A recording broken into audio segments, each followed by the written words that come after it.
Assalamualaikum warahmatullahi wabarakatuh. Perkenalkan, nama saya Wahidatul Khairiyah dengan NPM 19070750. Saya mahasiswa Prodi PGMI semester 4 di IAID Ciamis. Teman-teman dan Bapak Ibu semuanya mungkin sudah tidak asing lagi dengan kata kurikulum. Para ahli pendidikan memiliki penafsiran yang berbeda mengenai kurikulum, namun ada juga kesamaannya, yaitu kurikulum berkaitan erat dengan usaha mengembangkan peserta didik sesuai dengan tujuan yang ingin dicapai. Namun, sebenarnya apa ya kurikulum itu?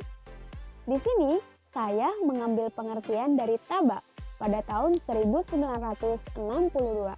Menurutnya, kurikulum memuat pernyataan tujuan, menunjukkan pemilihan dan pengorganisasian substansi, memanifestasikan pola belajar mengajar, serta memuat program penilaian hasil belajar. Nah, di sini saya akan sedikit memaparkan mengenai perbandingan kurikulum antara negara Indonesia dan negara Singapura untuk memenuhi salah satu tugas mata kuliah pengembangan kurikulum. Kira-kira bagaimana ya perbandingannya? Yuk kita simak videonya. Kurikulum di Indonesia. Sejarah pendidikan di Indonesia terus mengalami transformasi yang panjang untuk sampai pada titik saat ini, guna memenuhi standar mutu yang baik dari waktu ke waktu. Indonesia telah banyak mengalami perubahan kurikulum, di antaranya kurikulum 1947, 1964, 1968, 1973, 1975, 1984, 1994, 1997, 2004, kurikulum 2006, dan terakhir kurikulum 2013 yang saat ini digunakan.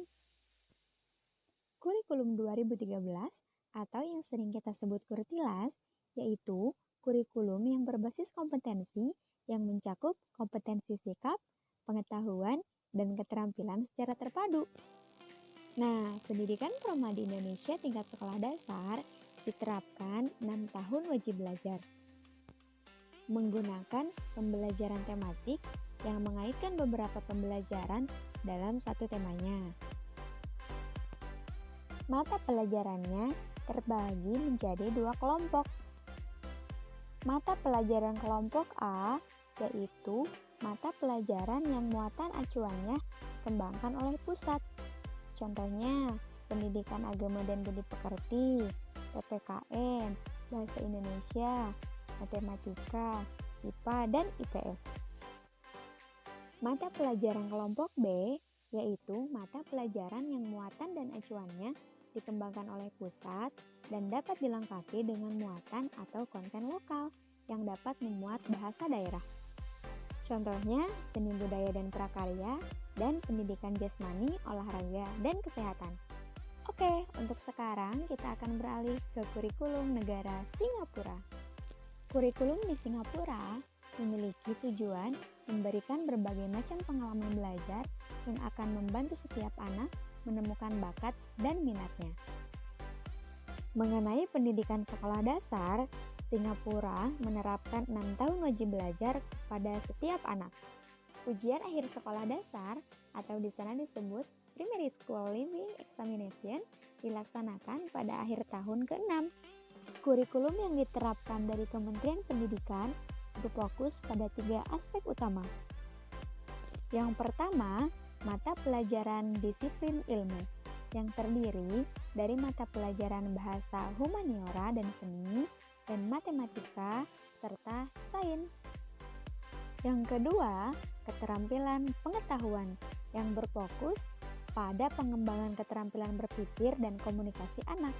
Pengetahuan yang diajarkan melalui berbagai mata pelajaran dan sering melalui pendekatan pekerjaan proyek. Yang ketiga, pengembangan karakter difasilitasi melalui pelajaran interaksi sehari-hari serta pengalaman belajar yang berbeda yang direncanakan oleh sekolah.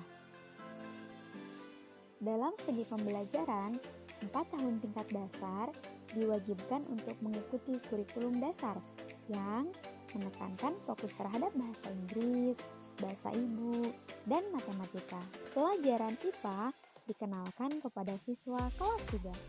Kurikulum di Singapura juga memiliki program dukungan belajar, yaitu untuk siswa yang memasuki sekolah dasar 1, program dukungan belajar ini untuk bahasa Inggris dan matematika dilakukan oleh guru khusus untuk siswa yang memiliki kemampuan literasi dan berhitung yang lama.